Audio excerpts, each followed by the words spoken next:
খেজুরের রস জাল দিয়ে ধীরে ধীরে তৈরি করতে হয় গুড়। হাতে নিয়ে চাপ দিলে এই গুড় গুঁড়ো হয়ে যায়। জিভে নিলেই মিঠা স্বাদ আর গন্ধের এই গুড় জানান দেয় কেন এর সুখ্যাতি দেশ জুড়ে। এমনকি ইংল্যান্ডের রানী এলিজাবেথও এই গুড় খেয়ে ভূয়সী প্রশংসা করেছিলেন।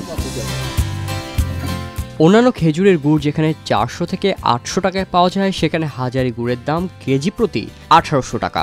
কিন্তু এই গুড়ের দাম কেন এত বেশি? এর পেছনে রয়েছে দীর্ঘ ইতিহাস এবং শ্রমসাধ্য প্রক্রিয়া। 1 কেজি হাজারি গুড় তৈরি করতে প্রয়োজন হয় প্রায় 10 লিটার কাঁচা খেজুরের রস। গুড় তৈরির প্রক্রিয়া যেমন দীর্ঘ তেমন কঠিন। খেজুরের রস সংগ্রহ থেকে শুরু করে জাল দেয়া সবই করতে হয় হাতে। খেজুরের গাছের পাশাপাশি রয়েছে জ্বালানি সংকট। উৎপাদন খরচ বৃদ্ধিও গুড়ের দাম বাড়িয়ে দিয়েছে। হাজারি গুড় বানাইতে গেলে বড় গাছ লাগে, বড় গাছ। তারপরে মনে করেন যে এই বড় গাছের রস দেয় 10 লিটার রস লাগে এই 1 কেজি হাজারি গুড় বানাইতে। হ্যাঁ, 10 লিটার। হাজারি গুড়ের জন্য সব কিছু পরিষ্কার পরিচ্ছন্ন করুন লাগে। এই কাপড়টা খুব সুন্দর করে ধুন লাগে, আবার ধুমাদা মুছন লাগে যে ওর মধ্যে ময়লা না থাকে, আবার গরম পানি করুন লাগে।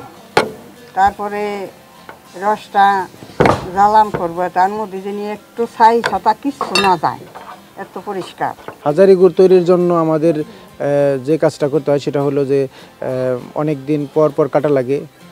তারপরে যে রসটা হয় সেই রসটা দিয়ে আমরা হাজারি গুড় তৈরি করি এবং যে লাকড়িটা ব্যবহার করি সেটা নাড়ার খড়ি, ওইটা চকে থেকে কিনে আনা লাগে, ওইটা খরচ বেশি, কামড়া লাগে।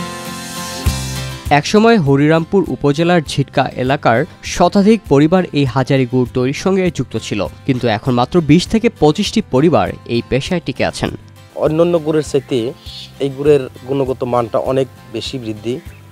তো আমাদের গাছ কাটার প্রসেসিংটা অনেকটাই ভিন্ন, যেমন 7 থেকে 8 ভাগে গাছ কাটি।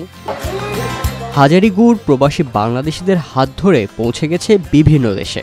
দেশের বাইরেও এর চাহিদা দিন দিন বাড়ছে, কিন্তু চাহিদা থাকা সত্ত্বেও উৎপাদন কমায় বিক্রেতারা ঠিক মতো সরবরাহ করতে পারছে না। 40 বছর আগে যে গাছগুলো আসিল বুঝছেন, ও গাছগুলো এখন আর নাই, আর আগের মতো রসও হয় না। মনে করেন গুড়ের দরকার হলো ডেলি 50 কেজি, গুড় পাই হলো 20 কেজি। তাই আমরা কিভাবে এই গুড়গুলো এই করুম, মানে কাস্টমারের খুশি রাখুম, কিন্তু কাস্টমারকে তো আমরা গুড় দিতে পারি না।